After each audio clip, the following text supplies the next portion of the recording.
Hello my imperfect family, कैसे हो आप सब लोग। आई होप कि आप सभी बहुत ही अच्छे होंगे। तो यार पिछली वीडियो में हम लोगों ने बात करी थी अपने एसिड बेस के बारे में, उनकी जो भी हमारी थ्योरीज है उनको हम लोगों ने काफ़ी डिटेल में बहुत ही अच्छे से कवर किया था। तो आई होप कि आप लोगों ने यार वीडियो तो ज़रूर देख ली होगी, और यार अगर नहीं देखी है तो प्लीज़ आप लोग वो वीडियो देख लेना, क्योंकि आज की जो वीडियो है वो उससे को रिलेटेड है। तो आज की वीडियो अगर आप लोग को बहुत अच्छे से समझनी है तो पिछली वीडियो देखना बहुत ज़रूरी है, ठीक है। तो यार देखो, आज की वीडियो में बेसिकली हम लोग कवर करेंगे अपने बफर्स को, जिसके अंदर हम लोग बात करेंगे अपने बफर सॉल्यूशंस के बारे में, बफर कैपेसिटी के बारे में, और एट लास्ट में हम लोग बात करेंगे अपने बफर एक्शन के बारे में।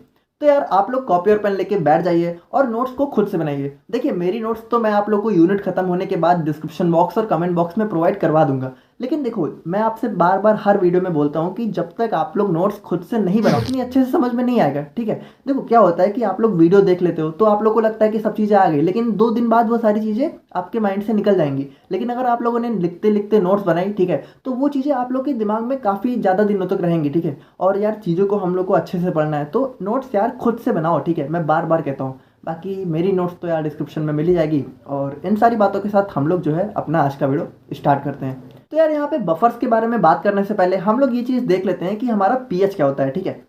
तो बात करें अगर हम लोग यहाँ पे पीएच की, तो 1909 में हमारे जो डैनिश केमिस्ट थे एक सोरेनसन, ठीक है, उन्होंने हमारे जो पीएच का कंसेप्ट है उसको इंट्रोड्यूस किया था। अब देखो यार, यहाँ पे पीएच का नाम तो आप लोगों ने जरूर सुन रखा होगा कहीं ना कहीं, क्योंकि यार बहुत ही कॉमन है, ठीक है। 11 10th बल्कि 9 10 से ही हम लोग को पीएच के बारे में थोड़ा बहुत बताया जाता है कि हमारा एसिडिक पीएच क्या होता है, बेसिक पीएच क्या होता है। बट कुछ भी नहीं सुना, फिर भी आपको आज की वीडियो बहुत ज़्यादा अच्छे से समझ में आएगी। बस एक एक चीज़ ध्यान से समझते हुए चलना। तो देखो क्या है कि पीएच को हम लोग जो है बेसिकली डिफाइन करते हैं पोटेंशियल या फिर पावर ऑफ हाइड्रोजन। यहाँ पे पी हमारा पोटेंशियल या फिर पावर को रिप्रेजेंट करता है, और जो एच होता है हमारा उसको हम लोग हाइड्रोजन के नाम से जानते हैं, ठीक है। अच्छा देखो, हमारे हिंदी मीडियम वालों के लिए बता दूं कि एसिड बेस को हम लोग अम्ल और क्षार कहते हैं। तो आई होप कि आप लोग को चीज़ें समझ में आ रही होंगी, ठीक है। और जो पीएच होता है, ठीक है, ये हमारा अगर इसको सिंपली डिफाइन किया जाए तो ये हमारे negative logarithm of hydrogen ion concentration से डिफाइन किया जाता है। यानी कि जो हमारा पीएच होता है वो हमारा minus log of H plus होता है, ठीक है। तो देखो यार, यहाँ पे एक चीज आप लोग नोटिस कर पा रहे होंगे कि जो हमारा पीएच है उसको बेसिकली यहाँ पे हाइड्रोजन के टर्म में डिफाइन किया गया है। तो यहाँ पर यार हाइड्रोजन के टर्म में ही इसको क्यों डिफाइन किया गया है, चलिए उसको भी हम लोग यहाँ पे थोड़ा सा समझ लेते हैं।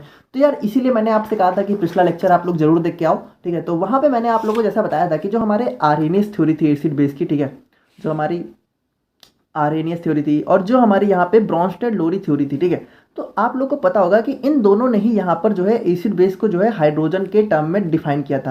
यानी आर्हेनियस के अकॉर्डिंग क्या था कि हमारा एसिड क्या होता है जो H प्लस रिलीज करता है, और बेस क्या होता है जो OH माइनस रिलीज करता है। और जो हमारे ब्रॉन्स्टेड लोरी कॉन्सेप्ट था उनके हिसाब से जो हमारा एसिड होता है वो हमारा यहाँ पे H प्लस को डोनेट करता है, और बेस हमारा क्या करता है H प्लस को यहाँ पे एक्सेप्ट करता है। यानी कि आप लोग एक चीज़ देख रहे हो कि आर्हेनियस और ब्रॉन्स्टेड दोनों ने ही यहाँ पे हाइड्रोजन के टर्म में ही बात की है। अब यहाँ पे देखो OH माइनस भी हमारा, OH माइनस में भी H हमारा तो हाइड्रोजन ही है ना। तो बेसिकली बात करें तो यहाँ पे हाइड्रोजन हमारा एसिड बेस में बहुत ही ज़्यादा एक इंपॉर्टेंट रोल प्ले करता है, और इसीलिए हमारे पीएच को यहाँ पे हाइड्रोजन के टर्म में डिफाइन किया गया है। अब देखो पीएच होता क्या है, सिंपली पीएच जो है हमारा एक वे होता है डिफाइनिंग एसिडिटी और बेसिसिटी। अब इसको कैसे डिफाइन किया जाता है, चलिए उसको भी हम लोग थोड़ा सा देख लेते हैं। तो देखो ये हमारे सोरेनसन साहब थे, ठीक है, इन्होंने हमारी एक स्केल को डिजाइन किया था पीएच को डिफाइन करने के लिए, जो कि आप लोग यहाँ पे देख सकते हो। तो देखो हमारी जो पीएच स्केल होती है, ठीक है, उसमें हमारा क्या होता है बेसिकली कि अगर मान लीजिए आप लोगों ने किसी चीज़ का पीएच जो है कैलकुलेट किया। अब देखो यार, यहाँ पे जो हमारी पीएच वैल्यू होती है, ठीक है, उसको हम लोग एक इक्वेशन से कैलकुलेट करते हैं, जिसको हम लोग बफर इक्वेशन या फिर हेंडरसन हैसलबैक इक्वेशन के नाम से जानते हैं, जिसको हम लोग अपने नेक्स्ट वीडियो में कवर करेंगे, ठीक है। तो यहाँ पे बात करें तो मान लीजिए आप लोगों ने कोई सोल्यूशन लिया, ठीक है, और उसका पीएच यहाँ पे बफर इक्वेशन से कैलकुलेट किया, मान लीजिए कुछ भी उसका पीएच आया 7 6 8 9 10। तो यहाँ पे बात करें तो उसको यहाँ पे डिफाइन इस तरह किया जाता है कि मान लीजिए आप लोगों ने जो कोई वैल्यू निकाली, ठीक है, किसी सॉल्यूशन की, और उसकी वैल्यू अगर 0 से 6 के बीच में या फिर 7 के बीच में अगर लाई कर रही है, ठीक है, यानी कि 0 से बड़ी है और 7 से कम है, तो यहाँ पे जो सोल्यूशन है उसको हम लोग यहाँ पे एसिडिक टर्म में डिफाइन करेंगे, ठीक है, अकॉर्डिंग टू हमारे पीएच। और इसी तरह हमारा एसिड बेस डिफाइन किया जाता है, ठीक है। और मान लीजिए अगर यहाँ पे उस सोल्यूशन का जो पीएच वैल्यू है वो हमारा 7 आ रहा है, ठीक है, तो वो हमारा न्यूट्रल होगा। और मान लीजिए अगर आप लोगों ने कैलकुलेट किया, ठीक है, उसकी जो पीएच वैल्यू है वो हमारी 8 से 14 के बीच में लाई कर रही है, तो वो हमारा सोल्यूशन बेसिक होगा, ठीक है। तो बहुत ही सिंपल था। आई होप कि इतना तो आप लोगों को समझ में आ रहा होगा कि देखो यहाँ पे मैंने लिख भी दिया कि पीएच हमारा 0 से 7 हमारा एसिडिक होता है, 7 हमारा न्यूट्रल होता है और 7 to 14 हमारा बेसिक होता है। तो यार यहाँ पे पीएच तो आप लोगों ने देख लिया, तो अब हम लोग बात करते हैं फाइनली अपने बफर सॉल्यूशंस के बारे में। तो देखो सिंपली हमारे बफर सॉल्यूशंस ऐसे सॉल्यूशन होते हैं जो अपने पीएच को चेंज नहीं होने देते हैं अगर हम उसमें थोड़े से अमाउंट में एसिड या फिर बेस को ऐड करें तब भी। यानी इसको और सिंपली समझे तो मान लीजिए आपके पास कोई सोल्यूशन है, ठीक है, चलो इसको हम लोग थोड़ा सा रफली देख लेते हैं। मान लीजिए आपके पास कोई सोल्यूशन है यहाँ पे, ठीक है, और उसका पीएच यहाँ पे हम लोग मान लेते हैं कि हमारा पीएच उसका जो है एज्यूम कर लेते हैं 4 है, ठीक है। तो ये हमारा एसिडिक होगा, लेकिन ये बफर सोल्यूशन है, ठीक है, यहाँ पे ये बफर एसिडिक बफर सोल्यूशन है, ठीक है, इसको हम लोग एसिडिक बफर सोल्यूशन मान लेते हैं, ठीक है। तो यहाँ पे क्या कहा जा रहा है कि अगर ये जो है एक बफर सोल्यूशन है, ठीक है, तो ये अपने पीएच को चेंज नहीं होने देगा अगर हम लोग इसमें थोड़े अमाउंट में एसिड या फिर बेस को ऐड भी कर दें तो। अब देखो सिंपली अगर हम लोग इसको समझे तो मान लीजिए अगर कोई सोल्यूशन है, ठीक है, और उसका पीएच हमारा 4 है, तो अगर इसमें हम लोग थोड़ा सा बेस ऐड कर दें, ठीक है, तो इसका पीएच यार यहाँ पे बढ़ना चाहिए ना, क्योंकि आप लोग को पता है कि बेस का हमारा पीएच क्या होता है 7 to 14। यानी कि अगर इस 4 जो है पीएच वाले एसिड में हम लोग बेस को ऐड करें तो नॉर्मली क्या होना चाहिए था कि इसका पीएच जो है बढ़ना चाहिए था, यानी 4 से इसका पीएच जो है 6, 7 या फिर 8 या फिर 20 की तरफ धीरे धीरे बढ़ना चाहिए था। लेकिन अगर ये एक हमारा एक बफर सोल्यूशन है तो इसका पीएच यहाँ पे चेंज नहीं होगा, सिंपल, ठीक है। तो आई होप कि आप लोग यार समझ गए होंगे कि अब इसको हम लोग अगर डेफिनेशन में देखो तो यहाँ पे भी वही सेम चीज़ लिखी हुई है कि बफर सोल्यूशन हमारे वो सोल्यूशन होते हैं जो अपने पीएच के चेंज को रजिस्ट करते हैं। रजिस्ट मतलब क्या होता है कि रोकना, ठीक है, अगर हम उसमें जो है स्मॉल अमाउंट ऑफ एसिड या फिर बेस को ऐड भी कर दें।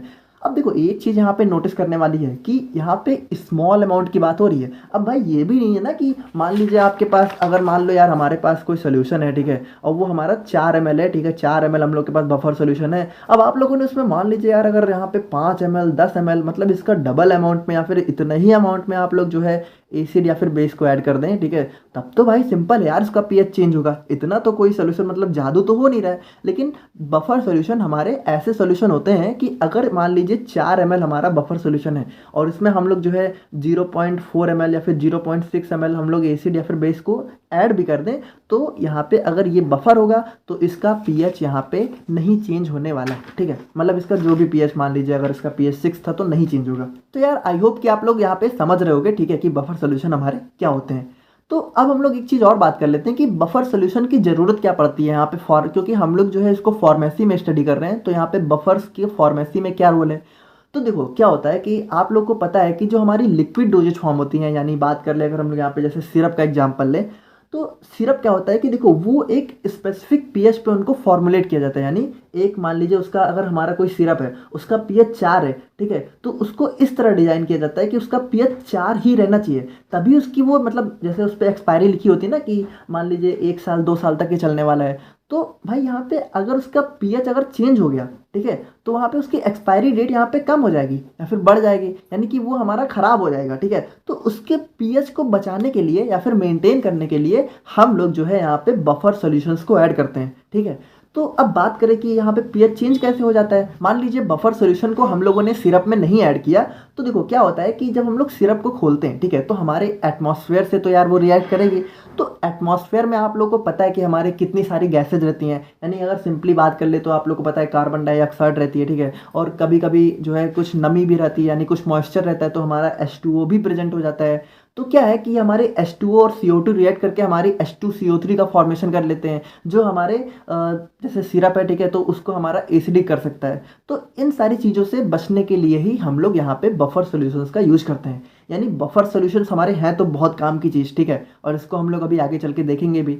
तो अब हम लोग सिंपली बात करते हैं अपने टाइप्स ऑफ बफर सॉल्यूशंस के बारे में, यानी हमारे बफर सॉल्यूशन यहाँ पे कितने टाइप के होते हैं। तो देखो यार ये सिंपली हमारे 2 टाइप के होते हैं। पहला होता है हमारा एसिडिक बफर, दूसरा होता है हमारा बेसिक बफर। यानी कि देखो सिंपल है कि अगर मान लीजिए कोई सोल्यूशन है और उसका पीएच हमारा 7 से नीचे है, ठीक है, और अगर अब उस पीएच को हम लोग को मेंटेन करना है या फिर बचाना है, ठीक है, मान लीजिए कोई सोल्यूशन है उसका पीएच हमारा 4 है 5 है, तो अगर वहाँ पे उस 4-5 वाले पीएच को मेंटेन करना है, तो आप लोग को पता है कि 4 और 5 या फिर 7 से नीचे जो भी हमारे पीएच नंबर्स हैं वो हमारे एसिडिक सॉल्यूशन के होते हैं। तो यार उसमें हम लोग बेसिक बफर तो ऐड नहीं करेंगे, उसमें कौन सा बफर हम लोग ऐड करेंगे जो एसिडिक हो, है ना, ठीक है। तो इसीलिए उन सॉल्यूशंस में हम लोग यहाँ पे एसिडिक बफर का यूज करते हैं। तो बात करें यहाँ पे तो ये हमारे दो चीज़ों के कॉम्बिनेशन से मिलकर बना होता है, जिसमें पहला होता है हमारा वीक एसिड और दूसरा होता है हमारा इसी वीक एसिड का सॉल्ट जो है हम लोग स्ट्रॉन्ग एसिड से जब इसको कंबाइन करते हैं। अब देखो मुझे पता है कि आप लोग थोड़ा सा कंफ्यूज हो रहे हो, तो इसको हम लोग बहुत ही सिंपली समझ लेते हैं। अच्छा, सबसे पहले हम लोग थोड़ा सा ये देख लेते हैं कि स्ट्रॉन्ग और वीक एसिड या फिर स्ट्रॉन्ग बेस और वीक बेस क्या होता है। ठीक है, अब जिनको पता है तो आप लोग 2 मिनट आगे स्किप कर सकते हो, जिनको नहीं पता वो अच्छे से यहाँ पे देखो। तो देखो क्या है कि देखो एसिड हमारे बेसिकली 2 टाइप के होते हैं, इसी तरह हमारा बेस होता है। तो एक चीज़ मैं आप लोग को समझा दूंगा, दूसरा आप लोग समझ जाना। तो एसिड क्या होता है हमारा 2 टाइप का होता है, पहला होता है हमारा स्ट्रॉन्ग एसिड, दूसरा होता है हमारा वीक एसिड। तो स्ट्रॉन्ग एसिड और वीक एसिड को यहाँ पे डिसाइड कैसे किया जाता है, तो जो हमारे स्ट्रॉन्ग एसिड होते हैं वो हमारे कंप्लीटली डिसोशिएट हो जाते हैं। कुछ भी नहीं पता कोई बात नहीं, बस वीडियो को अच्छे से देखते हुए चलो, सब समझ में आ जाएगा। और वीक एसिड की बात करें तो ये हमारे बहुत ही पार्शियली डिसोशिएट होते हैं, यानी कि ये बहुत कम डिसोशिएट होते हैं। ठीक है, तो इसके अगर एग्जाम्पल की बात करें, ठीक है, अभी देखो सब समझ में आ जाएगा आप लोग को कि स्ट्रॉन्ग एसिड का सबसे बेस्ट एग्जाम्पल यहाँ पे HCl है। ठीक है, तो क्या है कि HCl को अगर मान लीजिए हम लोगों ने यहाँ पे वाटर में डिजॉल्व किया, तो आप लोग को पता है कि आरएनएस थ्योरी के अकॉर्डिंग हमारा जो एसिड है वो हमारा किस में ब्रेक होता है, H+ में ना। तो H+ और Cl- में हमारा ब्रेक हो जाएगा, जैसा आप लोग को पता है। तो इसी ब्रेक होने को क्या कहते हैं, इसी ब्रेक होने को डिसोसिएशन कहते हैं। ठीक है, डिसोसिएशन मतलब क्या है कि हमारे कंपाउंड्स का आयंस में ब्रेक हो जाना। ठीक है, तो समझ गए हो ना, यहाँ पे जो ये प्लस और माइनस चार्ज लग जाता है ना, इसकी वजह से इसको आयंस बोला जाता है। तो वो सब भी यार देखो, कुछ भी नहीं पता कोई बात नहीं, सब समझ में आ जाएगा। बस जितना यार मैं पढ़ा रहा हूँ उसको पढ़ते हुए चलो। ठीक है, और जिनको पता है बहुत अच्छी बात है। तो देखो क्या है कि स्ट्रॉन्ग एसिड हमारा क्या होता है, स्ट्रॉन्ग एसिड हमारा कंप्लीटली डिसोशिएट हो जाता है। यानी यहाँ पे बात करें तो मान लीजिए अगर आप लोगों ने यहाँ पे 10 ml जो है HCl का लिया, तो यहाँ पे क्या होगा कि इसको अगर हम लोग डिसोशिएट करेंगे तो ये पूरा का पूरा 10 ml डिसोशिएट हो जाएगा। यानी कि ये 10 ml हमारा H+ में ब्रेक हो जाएगा और 10 ml हमारा यहाँ पे Cl- में ब्रेक हो जाएगा। तो ये हो गया, क्या हो गया, ये हमारा स्ट्रॉन्ग एसिड हो गया। तो उसी तरीके से वीक एसिड क्या होंगे, आई होप कि आप लोग थोड़ा थोड़ा तो समझ गए होंगे, और नहीं समझे तो वीक एसिड सिंपली यार यहाँ पे जो है वो बहुत कम डिसोसिएट होते हैं। यानी कि बात करें जो हमारा सबसे बेस्ट एग्जांपल है वीक एसिड का, वो है हमारा CH3COOH। तो इसको अगर हम लोग यहाँ पे वाटर में डिजॉल्व करेंगे, ठीक है, तो ये भी हमारा किस में ब्रेक होगा, H+ में और CH3COO- में। लेकिन क्या है कि ये हमारा बहुत कम ब्रेक होगा, ठीक है, बहुत कम डिसोसिएट होगा। यानी इसकी बात करें तो अगर हम लोगों ने इसको 10 ml यहाँ पे CH3COOH लिया, ठीक है, तो अगर इसको हम लोग डिजॉल्व करेंगे तो ये हमारा जो है बहुत मान ली, मतलब सिंपली बात करें तो ये हमारा सिर्फ 4 ml CH3COOH- में और 4 ml यहाँ पे H+ में ब्रेक होगा। यानी कि 6 ml यहाँ पे ब्रेक ही नहीं होगा, डिसोशिएट ही नहीं होगा। तो आप लोग समझ रहे हो ना कि इसके टर्म में हम लोग यहाँ पे एसिड बेस को स्ट्रॉन्ग या फिर वीक एसिड की कैटेगरी में रखते हैं। और उसी तरीके से हमारा वीक बेस और स्ट्रॉन्ग बेस की बात करें तो स्ट्रॉन्ग बेस हमारा कंप्लीटली डिसोशिएट हो जाएगा। यानी कि एक एग्जाम्पल की बात करें तो NaOH हमारा बहुत ही स्ट्रॉन्ग बेस होता है, तो उसको अगर हम लोग डिजॉल्व करेंगे तो वो पूरा ब्रेक हो जाएगा, वो पूरा हमारा Na+ और OH- में ब्रेक हो जाएगा। लेकिन अगर यहाँ पे बात करें हम लोग जो है वीक बेस की, जिसका एग्जाम्पल हमारा NH4OH को आप लोग ले सकते हो, तो वो हमारा बहुत कम ब्रेक होगा। अब देखो यार, अभी भी अगर आप लोग को चीज़ें नहीं समझ में आ रही है तो आप लोग को बता दूं कि ये सारी चीज़ें मैं आप लोग को बस इसलिए बता रहा हूँ ताकि आप लोग का पूरा बेस क्लियर रहे। ठीक है, मैं ये नहीं चाहता हूँ यार कि आप लोग कोई चीज़ रट्टा मारो, ठीक है, क्योंकि रटना अच्छी बात नहीं है। आप लोग को चीज़ें बेसिक से समझनी आनी चाहिए। ठीक है, बाकी ये सारी चीज़ें देखो एग्जाम पॉइंट ऑफ व्यू से बहुत ज़्यादा इंपॉर्टेंट नहीं है, मतलब बहुत ज़्यादा क्या, बिल्कुल भी इंपॉर्टेंट नहीं है। एग्जाम में तो आप लोग के सिर्फ जहाँ पे बफर्स पूछा जाएगा, लेकिन इसकी जो मतलब कंसेप्ट है कहाँ से आया, तो वो सारी चीज़ें मैं आप लोग को यहाँ पे बता रहा हूँ। तो जिनको नहीं समझ में आ रहा तो आप लोग को बिल्कुल भी परेशान होने की बात नहीं है, आप लोग इतना तो यार तैयार कर सकते हो ना। और जिनको समझ में आ रहा है तो बहुत अच्छी बात है। बाकी मैं पूरी कोशिश कर रहा हूँ कि इजी से इजी लैंग्वेज में आप लोग को समझा सकूँ। तो यार यहाँ पे जैसा कि हम लोगों ने देखा था कि जो हमारे एसिडिक बफर होते हैं वो हमारे वीक एसिड और उनके सॉल्ट के कॉम्बिनेशन से मिलके बने होते हैं। तो अब हम लोग यहाँ पे सिंपली देखते हैं, जैसे कि यहाँ पे जैसा आप लोग एग्जांपल देख पा रहे हो कि CH3COOH और CH3COONA। तो यहाँ पे क्या बोला जा रहा है कि मान लीजिए अगर कोई हमारा एसिडिक बफर है, ठीक है, तो एसिडिक बफर क्या होगा हमारा वीक एसिड। ठीक है, जैसा क्या देखो एग्जाम यहाँ पे डेफिनेशन क्या लिखी हुई है, कॉम्बिनेशन ऑफ वीक एसिड। तो वीक एसिड हमारा क्या हो गया, CH3COOH। ठीक है, आप लोग को देखो चीज़ें समझते हुए चलो, ये यहाँ पे क्या कह रहा है, it's salt with strong base, यानी कि इसी एसिड का सॉल्ट जो कि स्ट्रॉन्ग बेस के कॉम्बिनेशन से मिलके बना हो। तो देखो जैसा कि मैंने आप लोग को अपनी पिछली वीडियो में बताया था कि जो हमारा एसिड और बेस जब हमारे रिएक्ट करते हैं, ठीक है, तो वो हमारे क्या फॉर्मेशन करते हैं, सॉल्ट का। ठीक है, तो अगर आप लोग को नहीं पता तो जान लो, अगर पता है तो बहुत अच्छी बात है। तो देखो यहाँ पे क्या बोल रहा है, यहाँ पे ये बोल रहा है कि जो हमारा कॉम्बिनेशन है दूसरा वाला, यानी जो हमारा CH3COO है, वो कैसे फॉर्म होगा, वो हमारा वीक एसिड, यानी वीक एसिड हमारा यही था, यानी यही एसिड, देखो एसिड हमारा यही होना चाहिए, ठीक है। तो वीक एसिड हमारा क्या है, CH3COOH, ठीक है। और बेस हमारा क्या है, बेस हमारा यहाँ पे स्ट्रॉन्ग है, स्ट्रॉन्ग बेस कौन सा है हमारा, NaOH, ठीक है। तो जब हम लोग यहाँ पे CH3COOH और NaOH को आपस में रिएक्ट कराएंगे तो हमारा किस चीज़ का फॉर्मेशन होगा, CH3COONA, ठीक है। और हमारा वाटर यहाँ पे अलग हो जाएगा। देखो ये कैसे फॉर्म हुआ, यहाँ पे CH3COO यहाँ से आ गया, Na यहाँ से आ गया, और H और OH हमारे दोनों मिलके H2O के फॉर्म में यहाँ पे अलग हो गए, ठीक है। और हमारा किस चीज़ का फॉर्मेशन हुआ, सॉल्ट का। सॉल्ट हमारा क्या है, CH3COONA, और इसी चीज़ को आप लोग यहाँ पे देख रहे हो, ठीक है। और उसी तरीके से अगर हम लोग बात करें अपने बेसिक बफर्स के बारे में, तो ये हमारे कॉम्बिनेशन होते हैं वीक बेस और उसके सॉल्ट का, जो कि स्ट्रॉन्ग एसिड से मिलके बना होता है। देखो बिल्कुल ही एकदम उल्टा है, ठीक है। यहाँ पे क्या था, यहाँ पे वीक एसिड था, ठीक है। एसिडिक बफर में वीक एसिड था, बेसिक बफर में वीक बेस है। यहाँ पे इसी का सॉल्ट था, यहाँ पे भी इसी का सॉल्ट है। यहाँ पे देखो इसका वीक एसिड का सॉल्ट किसके साथ था, स्ट्रॉन्ग बेस के साथ। तो यहाँ पे वीक बेस का सॉल्ट किसके साथ है, स्ट्रॉन्ग एसिड के साथ। तो इसको हम लोग अगर एग्जाम्पल से समझे तो जैसा आप लोग को पता है कि NH4OH हमारा एक बहुत ही वीक बेस होता है, अगर नहीं पता है तो जान लो। और यहाँ पे NH4Cl की बात करें तो देखो यहाँ पे NH4Cl कैसे फॉर्म हुआ, तो देखो यहाँ पे क्या बोल रहा है, वीक बेस होना चाहिए यानी कि NH4OH, और एसिड हमारा स्ट्रॉन्ग होना चाहिए यानी कि स्ट्रॉन्ग एसिड, जैसा हम लोगों ने अभी देखा था कि HCl होता है हमारा। तो इन दोनों को जब हम लोग आपस में रिएक्ट कराएंगे तो हमारा क्या फॉर्म में होगा, यहाँ पे हमारा NH4Cl, देखो NH4 यहाँ से, Cl हमारा यहाँ से, अब बचा क्या, OH और H जी हमारा मिलके वाटर के फॉर्म में अलग हो जाएंगे, और हमारा क्या बनेगा, NH4Cl, जो कि हमारा सॉल्ट है, ठीक है। और ये हमारा सॉल्ट कैसे बना, वीक बेस और स्ट्रॉन्ग एसिड के कॉम्बिनेशन से, जो कि यहाँ पे बोला जा रहा है। तो आई होप कि आप लोग को समझ में आ रहा होगा, और अगर नहीं आ रहा है तो एक बार वीडियो को फिर से देखो, समझ में आ जाएगा, ठीक है। क्योंकि मैंने यार बहुत ही अच्छे से एक्सप्लेन किया है, तो थोड़ा हो सकता है कि पहली बार में आप लोग को चीज़ें ना समझ में आए, क्योंकि सारी चीज़ें नहीं है, बट दोबारा से आप लोग देखोगे तो डेफिनेटली समझ में आ जाएगा। तो अब हम लोग बढ़ते हैं अपने नेक्स्ट टॉपिक पे, जो कि है हमारा बफर कैपेसिटी। सो देखो यार, यहाँ पे जो बफर कैपेसिटी है, ठीक है, वो हमारी सिंपली ये बताती है कि कोई जो हमारा बफर है वो कितने अमाउंट तक एसिड बेस को रजिस्ट कर सकता है। यानी सिंपली बात करें तो जैसा मैंने आप लोग को बताया था कि बफर सोल्यूशन हमारे पीएच के चेंज को रजिस्ट करते हैं, यानी पीएच के चेंज को रोकते हैं, नहीं होने देते हैं अगर हम लोग उसमें एसिड बेस को ऐड करें। पर जहाँ पे मैंने आप लोग को एक चीज़ और बताई थी कि स्मॉल अमाउंट ही होना चाहिए, ठीक है। अब ऐसा नहीं है कि आप लोग बहुत सारा एसिड बेस डाल दे रहे हो भाई। देखो यहाँ पे अगर कोई सोल्यूशन हमारा 10 ml है बफर का, वो आप लोग उसमें 20 ml एसिड या फिर बेस ऐड कर दोगे, तो भाई वहाँ पे तो पीएच चेंज होगा ही ना, इतना थोड़ी कोई सोल्यूशन यहाँ पे रजिस्ट करेगा।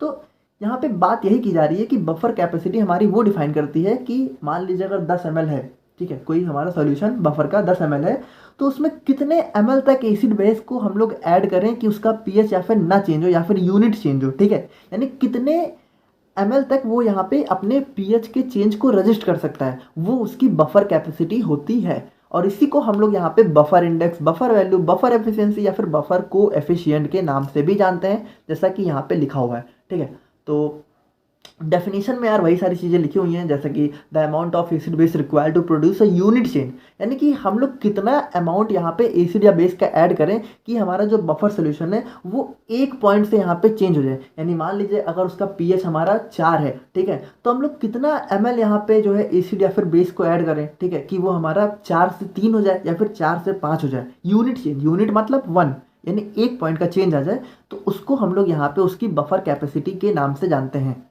तो यहाँ पे इसका जो फॉर्मूला होता है वो हमारा सिंपली होता है beta is equal to delta A और delta B divided by delta P H. तो यार यहाँ पे बात करें तो जो हमारा बफर कैपेसिटी होता है उसको हम लोग यहाँ पे बीटा से डिनोट करते हैं, ठीक है। यानी बीटा हमारा बफर कैपेसिटी को रिप्रेजेंट करता है, डेल्टा ए और डेल्टा बी हमारा अमाउंट ऑफ एसिड और बेस एडेड, यानी कितना अमाउंट हम लोग एसिड या फिर कितना अमाउंट हम लोग बेस को ऐड कर रहे हैं उसको रिप्रेजेंट करता है, और डेल्टा पी एच होता है हमारा चेंज इन पी एच। अब देखो इसको हम लोग एक सिंपल से एग्जांपल से समझ लेते हैं तो आप लोग को बहुत अच्छे से समझ में आ जाएगा। जैसा कि मान लीजिए अगर हम लोग के पास यहाँ पे कोई 100-200 ml का सॉल्यूशन है, ठीक है, और उसमें हम लोगों ने यहाँ पे 10 ml अपना एसिड ऐड किया, ठीक है, और उसके बाद जब हम लोगों ने यहाँ पे उसका पीएच चेंज मेजर किया तो वो हमारा आया, यानी डेल्टा पीएच हमारा कितना आया 2, ठीक है। 10 ml हमारा क्या है एसिड, यानी डेल्टा ए, ठीक है। तो और डेल्टा पीएच हमारा कितना है 2। तो यहाँ पे बात करें हम लोग बफर कैपेसिटी को मेजर करना चाहें तो इसका फॉर्मूला क्या होता है, डेल्टा ए या फिर डेल्टा बी। तो यहाँ पे हम लोग क्या कर रहे हैं, यहाँ पे डेल्टा ए यानी एसिड को ऐड कर रहे हैं, तो यहाँ पे हम लोग डेल्टा ए रखेंगे और उसके बाद डेल्टा पी एच। ठीक है, तो डेल्टा ए कितना है हमारा 10, पी एच हमारा कितना है यानी चेंज इन पी एच कितना है 2, तो 2 से 10 को डिवाइड करेंगे कितना आएगा 5, यानी इसकी बफर कैपेसिटी कितनी है 5। यानी देखो यार यहाँ पे जो हमारा 5 ml है वो हमें ये बता रहा है कि ये हमारा जो पार्टिकुलर सॉल्यूशन था जो भी हम लोगों ने, जिसमें मान लीजिए 100-200 ml का है, 100 ml का है, ठीक है, तो ये अपने अंदर 5 ml या फिर एसिड या फिर बेस को रजिस्ट कर सकता है। यानी अगर हम लोग इसमें 5 ml तक एसिड या फिर 5 ml तक बेस को ऐड करेंगे तब भी इसका पीएच यहाँ पे चेंज नहीं हुआ, लेकिन जैसे ही हम लोग इसको 5 से 6 कर देंगे, ठीक है, तो यहाँ पे इसका पीएच यहाँ पे चेंज हो जाएगा। तो आई होप कि यार आप लोग समझ गए होंगे। सो अब हम लोग बात करते हैं यहाँ पे एप्लीकेशंस ऑफ बफर्स के बारे में, यानी कि जो हमारे बफर सॉल्यूशंस होते हैं उनका हमारी फार्मेसी या फिर हमारी डेली लाइफ में क्या क्या यूज होता है। ठीक है, तो बात करें अगर हम लोग यहाँ पे फर्स्ट एप्लीकेशन की, तो जो हमारी बॉडी के डिफरेंट एंजाइम्स होते हैं, ठीक है, उनकी एक्टिविटी हमारी यहाँ पे पीएच पे बहुत ज़्यादा डिपेंड करती है। यानी कि जब हमारा एंजाइम ऐसे हो रहा होता है उस समय हमारा पीएच जरूर से कॉन्स्टेंट होना चाहिए। ठीक है, तो उस समय हमारा क्या बफर्स जो है सिस्टम होता है वो बहुत ही अच्छे से वर्क करता है। तो अब आप लोग सोच रहे होंगे कि बॉडी के अंदर हमारा बफर सॉल्यूशन कैसे वर्क करता है। तो आप लोग को बता दूं कि हमारी जो बॉडी है उसके अंदर उसका खुद का ही एक बफर सिस्टम होता है। ठीक है, जिसको हम लोग यहाँ पे फिजियोलॉजिकल एसिड बेस बैलेंस में, जो कि हमारे बफर सॉल्यूशंस का हमारा 3rd या 4th लेक्चर होगा, उसमें हम लोग बहुत ही अच्छे से उसको समझेंगे। और बात करें यहाँ पे अगर सेकंड पॉइंट की, तो हमारी बॉडी के अंदर जो बहुत सारी बायोलॉजिकल प्रोसेस होती हैं वो हमारी एक बहुत ही स्मॉल पीएच रेंज पे वर्क करती हैं। ठीक है, तो उसके लिए क्या होता है, जैसे मैंने आप लोग को बताया कि बॉडी के पास खुद का उसका बफर सिस्टम होता है जो कि हमारे कांस्टेंट पीएच को यहाँ पे मेंटेन रखता है। ठीक है, और बात करें यहाँ पे अगर थर्ड पॉइंट की, तो जो हमारा पीएच मीटर होता है, ठीक है, तो जब कभी कभी उसमें डिफेक्ट आ जाता है, ठीक है, तो उसको कैलिब्रेट करने, यानी कि उसमें जो भी प्रॉब्लम्स है उसको चेक करने, उसको सही करने में हमारे बफर सॉल्यूशंस हेल्पफुल होते हैं। और यहाँ पे बात करें fourth and the last point की, देखो एप्लीकेशंस तो बहुत सारे, यहाँ पे मैंने कुछ आपकी कॉमन एप्लीकेशंस लिख दिए हैं। तो यहाँ पे फोर्थ पॉइंट की बात करें तो जो हमारी फूड इंडस्ट्री होती है, तो जैसा आप लोग को पता है कि हमारे जो भी खाने पीने के आइटम्स होते हैं, ठीक है, तो यार वहाँ पे जैसा आप लोग को पता है कि कुछ कुछ बहुत सारे एसिडिक होते हैं, कुछ बेसिक होते हैं। तो यार यहाँ पे और उनकी एसिडिटी या फिर बेसिसिटी को मेंटेन करने के लिए यहाँ पे बफर सॉल्यूशंस बहुत ज़्यादा हेल्प करते हैं। तो यार आई होप कि आप लोग को आज का वीडियो समझ में आया होगा और एक बफर्स का जो बेसिक इंट्रोडक्शन था वो आप लोग काफ़ी अच्छे से समझ गए होंगे। ठीक है, और इसकी नेक्स्ट वीडियो में हम लोग बात करेंगे अपने बफर एक्शन के बारे में, यानी कि जो हमारा बफर सिस्टम होता है वो कैसे वर्क करता है। तो नेक्स्ट वीडियो यार प्रोबेबली आप लोग को कल देखने को मिल जाएगी, और बाकी मिलते हैं अपने नेक्स्ट वीडियो में। Thank you so much.